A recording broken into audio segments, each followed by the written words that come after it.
తాకట్లో ఉన్న మీ బంగారాన్ని విడిపించి ఆ రోజు ఆన్లైన్ రేటుకి కొంటాం. Sharma gold company. నమస్కారం, వెల్కమ్ టు సుమన్ టీవీ. నేను గీతాంజలి. ప్రస్తుతం మనతో పాటు ప్రముఖ జ్యోతిష్య పండితులు, శ్రీచక్ర పీఠం వ్యవస్థాపకులు, సుమన్ టీవీ ప్రేక్షకులందరికీ ఎంతో సుపరిచితులైన బ్రహ్మశ్రీ ప్రదీప్ జోషి గురువు గారు ఉన్నారు. వారితో మాట్లాడదాం. గురుగారు నమస్కారం అండి. శ్రీమాత్రే నమః. లేటెస్ట్ ట్రెండింగ్ వీడియో ఏదైనా ఉంది టాప్ లో అని అంటే గనక వారణాసి టీజర్. అసలు ఎంత బాగుందో, అంటే ఏదో డీప్ మీనింగ్ ఉన్నట్టుగా అనిపిస్తోంది చూడగానే. రాజమౌళి గారి మార్క్ అయితే ఖచ్చితంగా కనిపించింది. ఇక మహేష్ బాబు గారు అయితే ఇంక చెప్పక్కర్లేదు, ప్రియాంక చోప్రా, అన్ని అద్భుతంగానే ఉన్నాయి. అయితే కొన్ని ఆ టీజర్ లో చూపించినటువంటి కొన్ని అంశాలు చాలా ఆసక్తికరంగా కనిపించాయి. ప్రధానంగా అమ్మవారి గురించి మాట్లాడుకోవాలి. చిన్నమస్త అమ్మవారి గురించి అందరూ రకరకాల విశ్లేషణలు ఇస్తూ ఉన్నారు. మీరు కొన్ని సందర్భాల్లో అమ్మవారి గురించి ఇలా చెప్తాను అన్నట్టు మాట్లాడారు. అది నాకు అది చూడగానే మీరు గుర్తొచ్చారు. ఒకసారి మిమ్మల్ని అడగాలి, అసలు ఎవరు చిన్నమస్త అమ్మవారు అంటే ఎవరు? వారు అంటే అవతారానికి కారణం ఒకటి ఉంటుంది, అలాగే అమ్మవారి రూపం ఒక సందేశాన్ని ఇస్తూ ఉంటుంది. ఆ రక్తధారలు రావటం కానీ ఇవన్నీ కూడా, ఆమె నుంచున్న తీరు కానీ అన్ని, అంటే అమ్మవారి తల ఆమెనే ఇలా నరికి చేతిలో పెట్టుకోవటం అనేది ఇదంతా చూడడానికి భయంకరంగా ఉన్న వాస్తవానికి మాట్లాడుకుంటే, కానీ అమ్మ చాలా శాంతము, అనుగ్రహించే దేవత అని చెప్తారు. అసలు ఏంటి అమ్మవారి గురించి పూర్తి వివరాలు తెలియజేస్తారా? విద్యుద్ధామ సమప్రభాం మృగపతి స్కందస్థితాం భీషణాం కన్యాభికరవాల కేట విలస దస్తాభిరా సేవితాం హస్తైశ్చక్ర గధాసికేట విశికాన్ చాపం గుణం తర్జనీం బిభ్రాణాం అనలాత్మికాం శశిధరాం దుర్గాం త్రినేత్రాం భజే. శ్రీమాత్రే. ఫస్ట్ అమ్మవారి గురించి మనం తెలుసుకోవాలి అనుకుంటే మనం ఎవరమో మొదలు తెలుసుకోవాలి. ఎందుకోసమంటే శాస్త్రం ఏం చెప్తుంది అని అంటే యథా పిండే తథా బ్రహ్మాండే. చాలా సింపుల్ కంక్లూషన్ ఇస్తుంది. నీ బ్రహ్మాండం గురించి నువ్వు మొత్తం తెలుసుకోవాలనుకో, ఫస్ట్ నువ్వు పిండం గురించి తెలుసుకో, నీకు బ్రహ్మాండం మొత్తం తెలుస్తుంది అని చెప్పేస్తారు. పిండం అంటే చిన్న చిన్న మాలిక్యూల్స్ దగ్గర నుంచి, అంటే ఒక సెల్ బాడీ దగ్గర నుంచి తీసుకొని ఒక హ్యూమన్ బాడీ వరకు తీసుకుంటే, హ్యూమన్ బాడీ తర్వాత ఇంకా ఎక్స్టర్నల్. అందుకే లలితా సహస్రంలో ఏం చెప్తారు? ఆ బ్రహ్మ కీట జనని వర్ణాశ్రమ విదాయిని అని చెప్తారు. ఇక్కడ మనము అమ్మవారి యొక్క తత్వాలు చాలా ఉంటాయి, ఒక తత్వం కాదు. ఒక శక్తి తత్వాన్ని మనం అర్థం చేసుకుంటానికి మన జీవితాలు సరిపోతాయి. కొన్ని కోట్ల జన్మలు ఎత్తాలి. అమ్మవారిది ఒక శక్తి తత్వం అర్థం చేసుకోవాలంటే కొన్ని కోట్ల జన్మలు ఎత్తాలి. అలాంటిది అమ్మవారి యొక్క విద్యల్లో విద్య అంటారు. విద్య అంటే అమ్మ తత్వాన్ని అర్థం చేసుకోవడానికి దశ మహావిద్యలు ఉంటాయి. ఇవి బాగా అర్థం చేసుకోండి. ఇది విద్యలు, ఇవి వరాలు ఇచ్చేది ఎంత ఉన్నా వీటిని ఫస్ట్ విద్య కిందకి అంటారు. అంటే నువ్వు శ్రీ విద్య నేర్చుకోవడంలో దశమహావిద్యల్ని నువ్వు అవగతం చేసుకోవాలి, అవపోసన చేసుకోవాలి. అంటే ఆ దశమహావిద్యా తత్వాలన్నీ కూడా నువ్వు పూర్తిగా అవగాహన చేసుకోవాలి. ఆ అవగాహన చేసుకున్నప్పుడు మాత్రమే నీకు అమ్మవారి యొక్క శ్రీ విద్య అనుగ్రహం పూర్తి కలుగుతుంది. శ్రీ విద్య అనుగ్రహం కలగాలంటే దశమహావిద్యలు తెలుసుకోవాలి. మామూలుగా ఏంటంటే కొంతమంది మూర్ఖులు వాళ్ళు ఏం చేస్తారు అంటే ఈ దశమహావిద్యల్లో ఒక్కొక్క విద్యని దీని గురించి దీనికి పూజ చేయాలి, దీని గురించి దీనికి పూజ చేయాలని చెప్తారు. అది ఏంటి? కామ్యకర్మలకి మాత్రం. ఒకటి గుర్తుపెట్టుకోండి, ప్రతి అమ్మవారి యొక్క శక్తికి 3 ఉంటాయి: ఇచ్ఛాశక్తి, క్రియాశక్తి, జ్ఞానశక్తి. ఓకే, మొట్టమొదటిగా సాధకుడు ఏం చేయాలంటే జ్ఞానశక్తి సంపాదించాలి. ఇచ్ఛాశక్తి, క్రియాశక్తి, జ్ఞానశక్తిలో నువ్వు జ్ఞానం సంపాదిస్తేనే నీకు ఇచ్ఛ అనేటువంటిది ఏది అనేది నీకు కరెక్ట్ తెలుస్తుంది. నువ్వు ఇచ్ఛాశక్తి నువ్వు మొదలు ప్రయత్నం చేసావనుకో, కోరకూడనిది కోరావు, మళ్ళీ కర్మలోకి అది ఇరుక్కుపోయేది. ఇప్పుడు మనము పురాణాల్లో అన్ని క్యారెక్టర్లు అన్ని తీసుకుందాం, ఎన్నైనా సరే కఠోర తపస్సు చేశారు రాక్షసులు. కఠోర తపస్సు చేసి ఆఖరి కోరుకున్నది ఏంది? ఇచ్ఛాశక్తికి వెళ్ళిపోయారు. వాళ్ళు జ్ఞానశక్తి జోలికి వెళ్ళారు, ఇచ్ఛాశక్తి మీద వాళ్ళు పెట్టారు. తపస్సు చేసి ఏదో కోరిక కోరుకోవడము, ఆ కోరిక నెరవేరిందని వాళ్ళకి గర్వం రావడము, మళ్ళీ విష్ణు అవతారం ఎత్తడం, వాళ్ళని చంపడం.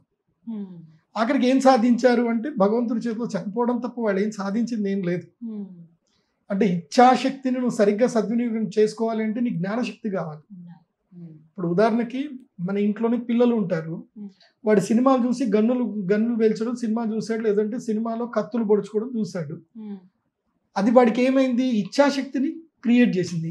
నువ్వు అక్కడ చూపిస్తున్న జ్ఞానం ఏమిటి అని అంటే నెగిటివ్ జ్ఞానం అక్కడ వాడు పొందాడు. దాని ద్వారా వాడి ఇచ్ఛాశక్తి ఏమైందనంటే వాడు స్కూల్కి వెళ్ళి పెన్సిల్ తోటి పక్కొని పొడిచాడు.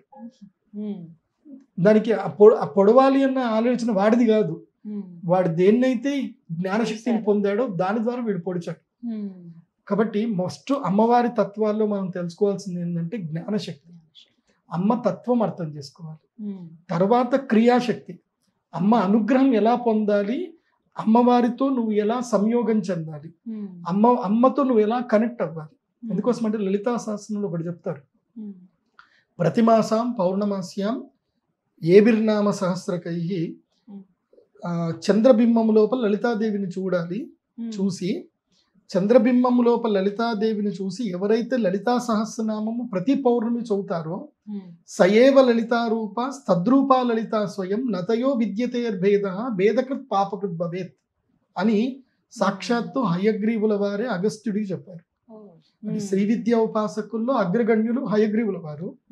హయగ్రీవుల వారు ఏం చెప్పారు అంటే ఎవరైతే చంద్రుడిలో అమ్మవారిని ధ్యానం చేస్తూ పౌర్ణమి రోజు లలితా సహస్రనామం చదువుతారో వాళ్ళు స్వయంగా లలితాదేవి అమ్మవారి వారి రూపాన్ని స్వీకరిస్తుంది, వారే లలితాదేవి రూపముతో వాళ్ళు మణిద్వీపంలో కూడా కనిపిస్తారు. అంటే అమ్మ ఆ రూపానికి తాను వెళ్ళిపోతుంది, తన రూపాన్ని మణిద్వీపంలో ఉంచుతుంది. అంటే అంతకన్నా గొప్ప యోగం ఏముంది. కాబట్టి అది క్రియాశక్తి. ఆ క్రియాశక్తిని నువ్వు సాధించగలిగితే అప్పుడు ఇచ్ఛాశక్తి అనేటువంటిది ఇంకేముంటుంది తెలుసా, నీకు తుచ్చమైనవి ఏవి కనబడవు. అప్పుడు ఇచ్ఛాశక్తి మొత్తం ఏమైపోతుందంటే నువ్వు అమ్మవారిగా మారిపోవడమే ఇచ్ఛాశక్తి అవుతుంది. అంటే నీవు 10 మందికి వరాలు ఇచ్చే దైవంగా మారిపోతావు తప్ప ఇది ఉంటుంది. ఇది ఫస్ట్ అర్థం చేసుకోవాలి. ఏంటి, ఇచ్ఛాశక్తి, క్రియాశక్తి, జ్ఞానశక్తి. ఈ 3 కూడా మన శరీరంలో ఉంటాయి. ఈ 3 ఎక్కడైతే సమగ్రంగా ఉంటాయో అప్పుడే ఆ మనిషి మనీషి అవుతాడు, అంటే గొప్ప స్థాయికి వస్తాడు, సాధకుడు అవుతాడు, యోగి పుంగవుడు అవుతాడు, అష్టాంగ యోగ సిద్ధిని పొందుతాడు. అప్పుడే కుండలిని జాగృతి జరుగుతుంది. ఆ 3 ఏమిటంటే కనుక ఇడానాడి, పింగళనాడి, సుషుమ్నా నాడి. ఇక్కడ ఇది కథనం, ఫస్ట్ కథ ద్వారా. ఎందుకోసం అంటే మనకి మామూలుగా నేను ఇప్పుడు ఈ చెప్పే నాలెడ్జ్ నేను ఏది ఇడా పింగళ సుషుమ్నా అని చెప్పాను అనుకోండి, మామూలు వాళ్ళకి అర్థం అవుతుంది. నేను చెప్తున్నాడు ఛానల్ బంద్ చేద్దాం, వేరే చూద్దాంలే, మనకి ఏమైనా ఎంటర్టైన్మెంట్ పాటలు ఏమైనా ఉంటే చూద్దాంలే అని అనుకుంటా. కథా విషయానికి వస్తే ఒకసారి అమ్మవారు మణిద్వీపములో విహారం చేస్తూ ఉండగా డాకిని శాకిని ఇద్దరు దేవతలే, వాళ్ళు కూడా పిశాచాలు అంటారు. డాకిని శాకిని పిశాచాలు కారు, అది బాగా గుర్తుపెట్టుకోండి. శాకిని దేవతలు, శాకిని విద్య ఉంటుంది, డాకిని విద్య ఉంటుంది, హాకిని విద్య ఉంటుంది. మనకి లలితా సహస్రనామాల్లో వెళితే మనకి ఇక్కడ నుంచి స్టార్ట్ అవుతుంది. ఏది ఇక్కడ విశుద్ధి, మనకేం చెప్తారు, విశుద్ధి చక్ర నిల ఇక్కడ నుంచి స్టార్ట్ అవుతుంది. విశుద్ధి చక్ర నిల రక్తవర్ణ షడానన మధ్య సంస్థాంశవృత్తి ముఖ్య శక్తి సంహిత హరిద్రానేక రసిక హాకిని రూపధారిణి. అక్కడ హాకిని విద్య వస్తుంది. అంటే ఇక్కడ ఏమొస్తుంది, విశుద్ధి చక్ర నిలయ రక్తవర్ణ త్రిలోచన కట్వాంగాది ప్రహరణ వదనైక సమన్విత పాయసాన్న ప్రియాతు స్థాపశులు కవయంకరి అమృతాది మహాశక్తి సమృత ఢాకినీశ్వరి. మళ్ళీ అక్కడ నుంచి ఇక్కడ ఢాకినీశ్వరి అయిపోయింది. తర్వాత అనాహతాబ్జనిలయ శ్యామాభా వదనద్వయ దంస్ట్రోజ్వల క్షమాలాది ధర రుధిర సంస్థిత కాళరాత్రాదిశక్తగా వృధా స్నిగ్ధౌదన ప్రియ మహావీరేంద్ర వరద లాకిన్యంబ స్వరూపిణి లకార బీజాక్షరం లాకిని దిత్త. మళ్ళీ లాకిన్యంబ స్వరూపిణి మణిపూరాబ్జనిలయ వదనత్రియ సంయుత వజ్రాయుధకాయుధోపేత డామర్యాది విరావృత రక్తవర్ణ మాంసనిష్ట గుడాన్న ప్రీతమానస సమస్త భక్త సుఖద లాకిన్యంబ స్వరూపిణి. మళ్ళీ ఇక్కడ లాకిని వచ్చింది. సో ఇలా ఒక్కొక్క శక్తి మనం లలితా సహస్రనామంలో కుండలినిది ఇక్కడ నుంచి వస్తుంది. కుండలినిలో మా సాధారణంగా ఎవరైనా కుండలిని అంటే ఏంటంటే మూలాధార చక్రం నుంచి పైకి తీసుకొస్తారు అంటారు. విశుద్ధి చక్రం నుంచి మొదలొచ్చి మూలాధార చక్రం వరకు వచ్చి మూలాధార చక్రం నుంచి డైరెక్ట్ గా ఆజ్ఞా చక్రానికి రీచ్ అవ్వడం అనేది పద్ధతి. అంటే విశుద్ధి చక్రం ద్వారా నువ్వు శబ్ద జ్ఞానాన్ని సంపాదించాలి. శబ్దం, మంత్రం, ఇక్కడ విశుద్ధి అంటే ఇక్కడ ఉంటుంది విశుద్ధి చక్రం. ఆ తర్వాత ఏంటి, హృదయంలో నువ్వు అమ్మవారిని నిలబెట్టుకోవాలి. తర్వాత అనాథ చక్రం యాక్టివేట్ అవ్వాలి. ఆ తర్వాత మణిపూరాబ్జ చక్రం, మణిపూరాబ్జ చక్రం ద్వారా సహస్రదళ పద్మం ఇక్కడ ఉంటుంది, మణిపూరం నాభిలో ఉంటుంది. ఆ సహస్రదళ పద్మాన్ని చైతన్యం చేస్తే నీ ఆకలి బంద్ అయిపోతుంది, మొత్తం ఆకలి దప్పిక అంతా పోతుంది. తర్వాత మూలాధార చక్రానికి వస్తాం. మూలాధార చక్రము లోపల సుషుప్తి అవస్థలో ఉండేటువంటి నిద్రాణ అవస్థలో ఉన్నటువంటి శుక్ర శోణితం ఏదైతుందో అది అంతా కూడా ఓజస్సు కిందికి మారడానికి పూర్తిగా మూలాధార చక్రానికి రీచ్ అవుతుంది, కరిగిపోతుంది. మూలాధార చక్రము లోపల తేజస్సు పెరిగి అగ్ని పెరిగి మూలాధార చక్రం అక్కడ మనకేంటి కుండలిని జాగృతం అవుతుంది, సర్ప జాగృతి అవుతుంది. సర్ప జాగృతి అయిపోయి అది వెన్నుపూసలో నుంచి నేరుగా పైకి పాకుతుంది. అప్పుడు అది ఆజ్ఞాచక్రానికి, అంటే అందరు ఆజ్ఞాచక్రం అంటే ఇక్కడ అంటారు, దీనికి ఎగ్జాక్ట్ గా బ్యాక్ సైడ్ కనుక చూస్తే కనుక మనకి సెరబెల్లం అని ఉంటుంది. ఈ సెరబెల్లంకి రీచ్ అయ్యి అక్కడ నుంచి మనకి మిడ్ బ్రెయిన్కి వస్తుంది, అదే సహస్రార చక్రం. సో స్పైనల్ కార్డ్ లాగా మనం అది ప్లాన్ చేయాలి. అంటే ఫస్ట్ పెరిఫరీ నర్వల్ సిస్టమ్ నుంచి తర్వాత సెంట్రల్ నర్వస్ సిస్టమ్ కి రీచ్ అవుతుంది. ఇది మనం అర్థం చేసుకోవడానికి కథ ఏం చెప్పారు అంటే, ఇట్లా అమ్మవారు విహారయాత్రకు వెళితే పక్కన డాకిని షాకిని ఇద్దరు కూడా ఉన్నారు. వాళ్ళకి ఇద్దరికి ఆకలి అవుతుంది అన్నారు. అమ్మ నాకు ఆకలి అవుతుంది, విపరీతమైన ఆకలి అవుతుంది, ఏమైనా పెట్టు అంటే ఆ శక్తులకి ఆకలి వేస్తే ముల్లోకాలు క్షీణిస్తాయి. ఆ శక్తులకు ఆకలిస్తాయి. ఆ శక్తుల యొక్క ఆకలిని తీర్చడం ఎవరి వల్ల కాదు, ఒక్క అమ్మవారి వల్ల మాత్రమే అవుతుంది. కాబట్టి అమ్మవారు ఏం చేసింది, చిన్న అంటే విచ్ఛిన్నం చేయడము, తెగ్గొట్టడం.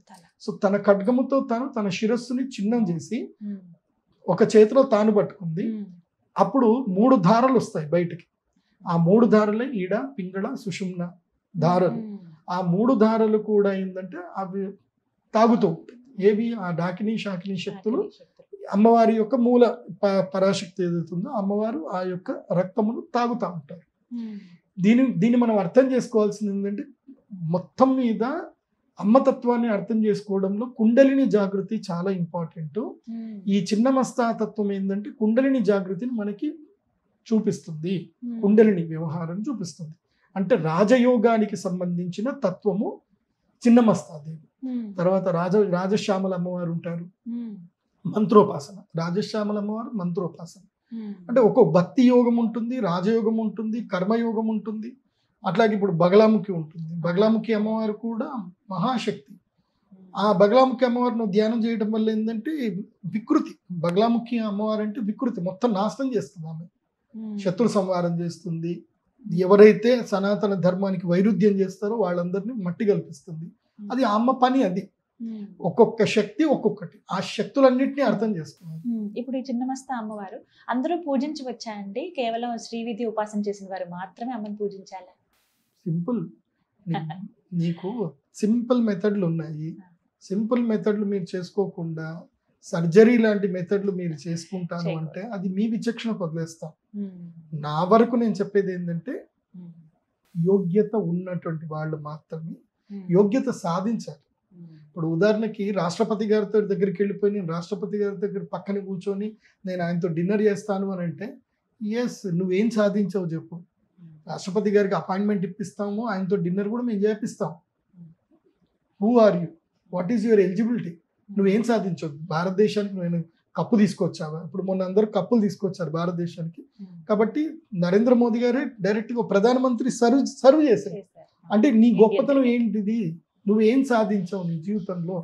నువ్వు ఆ సాధన చేసినప్పుడు ఆ శక్తుల్ని ఉపాసన చేయడానికి ప్రయత్నం చేయి. నువ్వు ఆ సాధనే చెయ్యకుండా శక్తి ఉపాసనకి వెళ్తాను అంటే అది అబ్సల్యూట్లీ రాంగ్. మరి అమ్మవారిని దేని గురించి సాధన చేయాలి? ఇప్పుడు సాధకులు ఎవరైతే ఉంటారో చిన్నమస్త అమ్మవారి సాధన అంటే ఎందుకు చేయాలి, దేని గురించి, ఫలితం ఎలాంటిది ఉంటుంది? మొట్టమొదటిగా చిన్నమస్తాదేవి ఏంటంటే తామసిక శక్తి. బాగా గుర్తుపెట్టుకోవాలి, తామసిక శక్తి. అక్కడ మనకు అడిగింది ఏంటి? ఆహారం అడిగారు. ఆహారం అడిగితే ఆహారం మీద వాళ్ళు చాలా ఆకలితో ఉన్నారు అనేది మనం అక్కడ అర్థం చేసుకోవాలి. సో ఆకలి ఎప్పుడైనా తమస్ ఇప్పుడు ఆకలితో ఉన్నవాడు ఏదైనా తప్పు చేస్తాడు. ఆకలి మనిషిని ఏదైనా చేపిస్తుంది. ఇప్పుడు ఒక జంతువు ఇంకో జంతువుని చంపుతుంది, అది ఆకలి కదా చంపిస్తుంది. కాబట్టి ఇవి తామసిక నేచర్లో ఉంటాయి. తామసిక తత్వములో మనం అమ్మతత్వాన్ని అర్థం చేసుకోవాలి. తామసికం అంటే తక్కువను, సాత్వికం అంటే ఎక్కువను కాదు. 3 సమపాళ్ళలో ఉంటేనే అది జీవితం. సత్వరజస్తమో గుణాలు 3 కూడా జీవితంలో సమపాళ్లలోనే ఉండాలి. లైక్ మనకి 8 గంటలు 8 గంటలు 8 గంటలు, మనం 8 గంటలు తామసికంలో ఉంటాం, పడుకుంటాం. 8 గంటలు రజోగుణంలో ఉంటాం. రజోగుణం అంటే వ్యవహారం చేస్తాము, ఏవో ఆలోచనలు చేస్తాం, అన్నీ చేస్తాం. 8 గంటలు సత్వగుణంలో ఉంటాం. కాకపోతే సత్వగుణంలో ఉండాలి కానీ ఉండవు. 8 కింద మార్చాలి, మనం చెయ్యం. 8 గంటలు మనం కుటుంబ వ్యవహారంలో మాత్రమే గడిపేస్తాము, 8 గంటల్లో లౌకిక వ్యవహారంలో ఉంటాం, 8 గంటలు పడుకుంటాం. సో దాంట్లో మనం సత్వానికి టైం ఇవ్వట్లా. సో సత్వగుణము, రజోగుణము, తమో గుణము ఈ 3 ప్రియాటే. అందుకే ఈ 3 శక్తులు కూడా సత్వరజస్తమో గుణాలకి ప్రతినిధులు. ఆ ప్రతినిధుల్ని మనం ఆరాధన చేయాలి అని అంటే మన శక్తి మనకేముండాలంటే లలితా సహస్రనామం యొక్క తత్వం పూర్తిగా అర్థం అవ్వాలి, దేవి భాగవతం చక్కగా చదవాలి, దేవి అథర్వ శీర్షము చదవకుండా దశమహావిద్యల జోలికి వెళ్ళకూడదు. ఇవి ఎలిజిబిలిటీస్. మీకు నేను మీ అందరికి ఒక విషయం చెప్తాను, మీరు కూడా సినిమా చూసారో లేదో, మీకు నెట్ఫ్లిక్స్లో అదేవిధంగా హాట్స్టార్లో ఒక మూవీ ఉంటుంది, లూసీ అని ఒక మూవీ ఉంటుంది, LUCY. ఒక అమ్మాయి యాక్టింగ్ చేసింది. అందులోపల జీవకణం గురించి అనేటువంటిది ఒక కాన్సెప్ట్ పెట్టాడు. చాలా అద్భుతమైన సినిమా అది.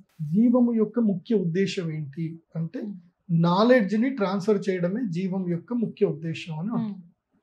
దాంట్లో వాళ్ళు క్వశ్చన్ ఇస్తారు అమ్మాయిని, టైం ఏంటిది, అసలు ఫ్యూచర్ ఏంటిది, పాస్ట్ ఏంటిది, ఇవన్నీ అడిగితే ఆమె ఆన్సర్ ఇస్తుంది అనమాట. అంటే ఆ రైటర్ చాలా అద్భుతంగా రాశారు. తర్వాత దేవి అథర్వ శీర్షం అని ఒకటి ఉంటుంది, దేవి అథర్వ శీర్షం తీసి దేవి అథర్వ శీర్షం చదవండి, సేమ్ అది. సృష్టితత్వం ఏంటిది, అమ్మతత్వం ఏంటి అనేది మనం దేవి అథర్వ శీర్షం చదివామనుకోండి, మనకి ఆ మైండ్ ఏమైపోతుందంటే పూర్తిగా ఒక ప్లెజెంట్ ఆఫ్ మైండ్కి, ఒక ఎన్లైట్మెంట్కి వెళ్ళిపోతుంది మైండ్. అప్పుడు నీకు దుఃఖం ఉండదు, బాధ ఉండదు, కోపం ఉండదు, నిరాశ ఉండదు, ఆశ ఉండదు, ఏది ఉండదు. ఇంకా అదొక బ్లిస్ఫుల్నెస్ అనేది దేవి అథర్వ శీర్షాన్ని కరెక్ట్గా అర్థం చేసుకుంటూ వస్తుంది. అందుకోసమే అమ్మని ఆరాధించాలి అని అంటే మొదలు అమ్మతత్వాన్ని క్షుణ్ణంగా అర్థం చేసుకొని, అందుకోసమే లలితా సహస్రనామంలో నిర్లేప, నిర్మల, నిత్య, నిరాకార, నిరాకుల, నిర్గుణ, నిష్కళ, శాంత, నిరుపప్లవ అని అన్ని నీ అని పెట్టేశారు. అంటే అమ్మవారు లేనిది ఆమె, ఉన్నది ఆమె. మళ్ళీ మహామంత్ర, మహాయంత్ర, మహాతంత్ర, మహాసన, మహాయాగ క్రమారాధ్య, మహాభైరవ పూజిత, అన్ని మళ్ళీ మహా అని ఆమెనే చెప్తారు.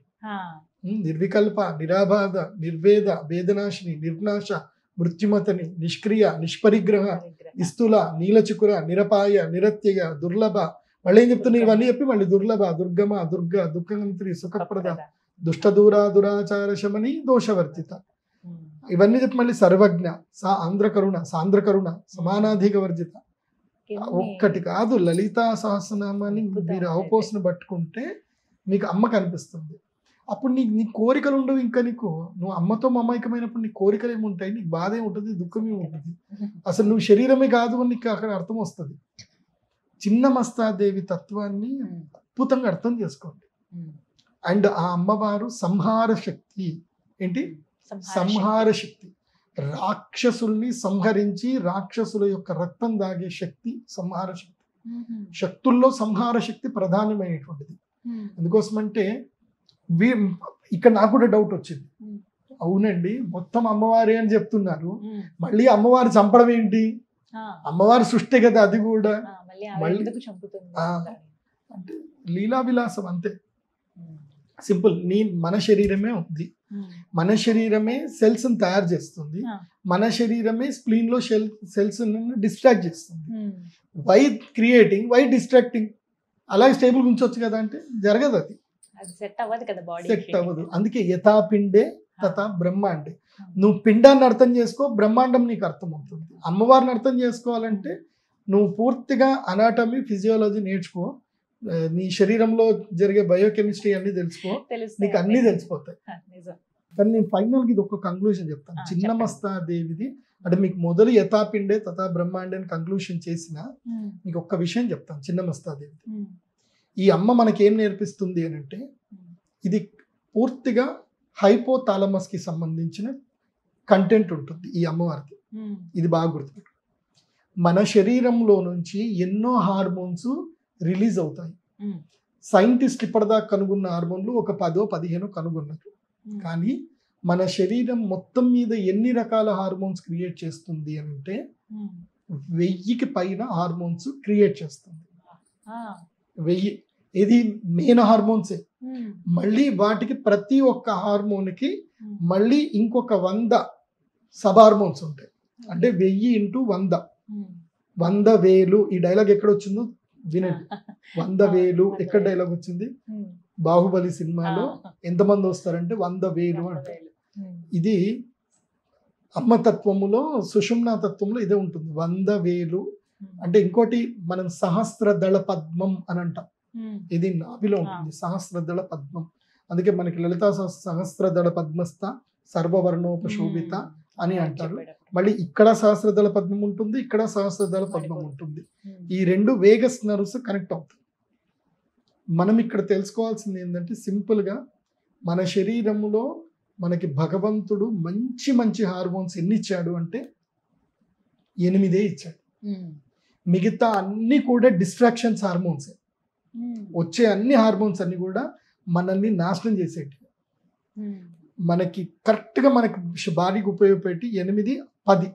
ఆ 10 ఈ దశమహావిద్యలు. అందుకే మీరు జీవితంలో ఒకటి బాగా నేర్చుకోండి. మీరు అమ్మవారిది ఈ రూపం వారాగి, చిన్నమస్త, రాజశ్యామల, మాతంగి, బగళాముఖి ఏవి వద్దు. ఒక దీపం వెలిగించండి, కళ్ళు మూసుకొని ఇక్కడ శ్రీమాత్రే నమః అని ధ్యానం చేయండి. డైలీ 16 నిమిషాల నుంచి 18 నిమిషాలు 18 నిమిషాలు ధ్యానం చేయండి. డైలీ 18 నిమిషాలు పొద్దున ఎర్లీ మార్నింగ్ లేచి ధ్యానం చేయండి. అంటే నువ్వు మినిమం 8 గంటలు పడుకుంటేనే నీకు ఆ ధ్యానం పనిచేస్తుంది. 18 నిమిషాల పాటు ధ్యానం చేయండి. ఎందుకోసమంటే అమ్మవారు ఈ రూపములో నువ్వు పెట్టావనుకో తక్కువ చేసినట్టు. ఆమె అనంత విశ్వరూపము లోపల నువ్వు జ్యోతి రూపంలో చేసావనుకో నీకు అన్ని భవిష్యత్తు మొదలే తెలిసిపోతాయి. ఏం జరుగుతుందో అన్నీ తెలిసిపోతాయి. ఓకే, కానీ అది తెలిసిపోయినాక నేను ఎట్లా ఇబ్బంది పడుతున్నానో మీరు ఎట్లా ఇబ్బంది పడతారు. అన్ని తెలుసుకుంటే మాత్రం ఇక్కడ ఉండకండి. ఏ అడవిలో వెళ్ళిపోయి ఉంటున్నట్టు మనుషుల మధ్యలో ఉండకండి. ఎందుకోసం అంటే అన్ని కనిపిస్తాయి. ఆ నుదురు మీద కనిపిస్తుంది. వీళ్ళు ఏంది, వీళ్ళ లోపల ఏమనుకుంటున్నారు, వాళ్ళు అది ఒప్పుకోరు. మళ్ళీ నా దగ్గర జాతకం చెప్పించుకోవడానికి వస్తారు కదా, వాళ్ళు ఒప్పుకోరు. వాళ్ళు చూడగానే వాళ్ళు ఏందో మొత్తం తెలిసిపోతుంది నాకు. నేను చెప్తా, వినరు. అది అట్లాగే జరుగుతుంది. నవ్వు వస్తుంది నాకు. కొంతమందికి వాళ్ళు పోతారని తెలుసు, కానీ వాళ్ళకి చెప్పలేము. మనం తెలుస్తుంది ఈ మనిషి బతకడు, చనిపోతారు, కానీ మనం చెప్పనులేము. అలాగని చెప్పి ఇటు దాటవేయలేను. అదొక రకమైన బాధ ఉంటుందిలేండి. అండ్ వన్ మోర్ ఏంటంటే డీప్ మెడిటేషన్ చేసి ఇటు చిన్నమస్తా ఇవన్నీ కూడా డీప్ మెడిటేషన్ చేసినప్పుడు శబ్దాలు కొన్ని వినిపిస్తాయి, సూక్ష్మ శబ్దాలు కొన్ని వినిపిస్తాయి. అవి నువ్వు అర్థం చేసుకోగలిగితే, అవి నువ్వు అవగాహన చేసుకోగలిగితే, వాటిని కంట్రోల్ చేసుకోగలిగితే మంచిగా ఉంటుంది. లేకపోతే పిచ్చిలేస్తుంది.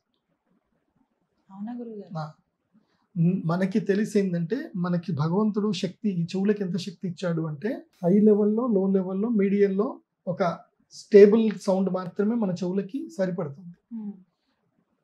వెరీ లో సౌండ్ మనం వినలేము, వెరీ హై సౌండ్ మనం వినలేము. ఆ వెరీ హై సౌండ్ వచ్చింది అనుకోండి పట్టణ పేలిపోతుంది, ఇంకేముంటుంది, టింపానిక్ మెంబ్రేన్ పేలిపోతుంది. సో ఆ లో ఫ్రీక్వెన్సీ, హై ఫ్రీక్వెన్సీ సౌండ్స్లో మనం ఉన్న దాంట్లోనే మన దగ్గర పక్కన ఆత్మలు తిరుగుతూ ఉంటాయి, పక్కన వేరే జీవాలు కూడా పోతూ ఉంటాయి. మనం ఆ డైమెన్షన్ వరల్డ్లోకి వెళ్ళామనుకోండి అది వేరే ఉంటుంది. మనం ఇవన్నీ మీకు నేను చెప్పేది సింపుల్గా అర్థం కాదు. మీరు ఒక యోగి ఆత్మకథ పుస్తకాన్ని కరెక్ట్గా చదివితే మీకు అదర్ డైమెన్షన్స్ ఆఫ్ వరల్డ్ మీకు కనబడుతుంది. కానీ చాలా మంది ఏంటంటే ఈ డైమెన్షన్ వరల్డ్ గురించి ఎవరైతే మాట్లాడతారో వాళ్ళకి స్క్రీజోఫీనియా ఉంది, వాళ్ళకి సైకాట్రిక్ మెడిసిన్స్ ఇవ్వండి అని చెప్పి చెప్తారు. ఎస్, అందులోపల స్క్రీజోఫీనియాలు పోయిన వాళ్ళు ఉన్నారు, కానీ రియల్గా చేసిన వాళ్ళు ఉన్నారు. కానీ జ్ఞానం అంటే ఏంటంటే మనకి త్రివిక్రమ్ శ్రీనివాస్ గారు చెప్పారు, జ్ఞానం అంటే ఏంటంటే తెలిసినోడు చెప్పలేడు, తెలిసిన వాడు చెప్పలేడు, తెలియని వాడికి చెప్పినా అర్థం కాదు. అది అంతే. ఇప్పుడు నాకు పలానా కనిపిస్తుంది, పలానా శక్తి వినిపిస్తుంది, ఇది జరుగుతుందని నేను చెప్పాను అనుకోండి, వేస్తున్నాడు రా బిస్కెట్లు వేస్తున్నాడు రా అని అన్నట్టు అంటారు. మాట్లాడుతున్నారు. నేను ఎందుకు చెప్పుకోవాలి, నేను ఎందుకు ప్రమోట్ చేసుకోవాలి? కొన్ని ఇప్పుడు అవసరం లేదు. సింపుల్. నేను మొన్న అంటే నాకు జరిగిన ఒక అనుభవం చెప్తాను. నేను ఏదైనా గ్రహణ పూజ చేసేటప్పుడు రుద్రశూల స్పర్శ ఇస్తాను. అవును, చెప్పారు. రుద్రశూల స్పర్శ ఇచ్చేటప్పుడు నాకు ఒక్కొక్కసారి ఇట్లా షాక్ తగులుతుంది, చెయ్యి ఇట్లా మొత్తం భుజం నొప్పిలేసి షాక్ తగులుతుంది. అంటే వాళ్ళ నెగిటివ్ ఎంత ఉంటే అంత నాకు షాక్ కొడుతుంది. అట్లా ఒకళ్ళకి షాక్ కొడితే వాడికి చెప్పాను, నువ్వు రేపు ఎల్లుండి ఇక్కడ గుళ్ళోనే ఉండు, నువ్వు బయటికి వెళ్తే తంతా అని చెప్పాను. వాడు వెళ్ళే, లేకపోతే యాక్సిడెంట్ చచ్చిపోయాడు. అది. సో అమ్మ చెప్తుంది, కొంతమందికి మాత్రమే ఆపుతా. తర్వాత కొంతమంది వచ్చారు, నాకు వాడి కడుపు నొప్పి అని వచ్చాడు, నేను డాక్టర్ దగ్గర పోయి అన్ని పోయి అది పోయాను. వాడి రుద్రశూలం పెట్టా, ఏం లేదు వాడి వీప్ మీద జరచు అని అమ్మవారు చెప్పింది. నా 3 వేసి కొట్టే, గట్టిగా కొట్టే. వాడు నెక్స్ట్ ఈవెంట్కి వచ్చాడు, గురుజీ నా కడుపు నొప్పి, నా రోగాలన్నీ పోయినాయి చెప్పిండు. అది ఎవరు చేశారు అంటే అది నేను చేసిన అనుకుంటే మూర్ఖత్వం, అమ్మవారు చేసింది అంటే అమ్మవారు చేసింది అనుకోవాలి, నేను చేసింది అనుకుంటే మూర్ఖత్వంలో పడ్డట్టు. సో చాలా మిరాకిల్స్ జరిగాయి.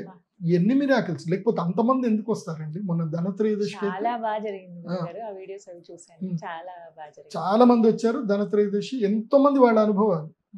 అంతెందుకు ఆ యాగం గురించి వస్తే ఒకళ్ళకి టిప్పర్ లారీ గట్టిగా వచ్చి కొడితే వాళ్ళకి ఏమీ కాదు, చిన్న స్క్రాచ్ కూడా పడలేదు. వాళ్ళకి పూజకు వచ్చారు, బాసరికి వెళ్ళారు, ఇటు వస్తున్నారు, వాళ్ళకి యాక్సిడెంట్ అయ్యే యోగం ఉంది, కానీ వాళ్ళకి దెబ్బలు దాకొద్దు, అమ్మవారు కాపాడింది. ఇంత చిన్న చిన్న దెబ్బ కూడా దాకలేదు. దేవనాడి నుంచి వచ్చారు వాళ్ళు, అక్కడి నుంచి. ఆ అబ్బాయిది ఒక స్టోరీ ఉంది, సక్సెస్ స్టోరీ. వాడు నేను చెప్పిందలా వింటాడు, నేనేం చెప్పినా అది వింటాడు. నేను చెప్పిన సింహరాశి వాళ్ళు ఉద్యోగం మానేయండి చేస్తానంటే వాడు నేను చెప్పినట్టు ఉద్యోగం మానేసి వాడు నేను చేయను పో అన్నాడు. వాడు వాళ్ళ ఓనరు, గురూజీ అట్లా కాదు, మీ గురూజీ చెప్పారు, ఏం చెప్పారు కానీ రారా బాబు నీకు శాలరీ ఎక్కువ ఇస్తా అంటే, మా గురూజీ ఉద్యోగం చేయొద్దన్నారు, పార్ట్నర్షిప్లో కావాలంటే బిజినెస్ చేయమంటే చేస్తానంటే, సరే నీకు పార్ట్నర్షిప్ ఇస్తాను, నువ్వే వెంచర్ డెవలప్మెంట్ చేయంటే వెంచర్ డెవలప్మెంట్ చేస్తావు, నీకు డబ్బులు వచ్చాయి. సో అమ్మ అనుగ్రహం పొందాలి అంతే. చిన్నమస్తాదేవి మహాశక్తి, ఆరాధించండి, ఆరాధించండి, కానీ మూలమంత్ర ఉపాసన చేయకండి. మూలమంత్ర ఉపాసన చేయాలంటే శక్తి. దండం పెట్టడానికి ఏ అమ్మవారినైనా పూజించండి, స్మరించుకోవచ్చు, తలుచుకోవచ్చు అమ్మవారిని. చిన్నమస్తాదేవిని ఎప్పుడు తెలుసుకోవాలంటే ఉక్రోషం, బాధ, నిన్ను విపరీతంగా బాధ పెడుతున్నారు, హింస కలిగిస్తున్నారు, నీకెవడూ అన్యథా శరణం, వేరే ఎవరు నీ మాట వినట్లా, నువ్వు ఎవడికి నీ బాధ చెప్పుకున్నా తీరట్లా, అప్పుడు ధ్యానం చేయి, అమ్మ వస్తుంది, పక్క వస్తుంది.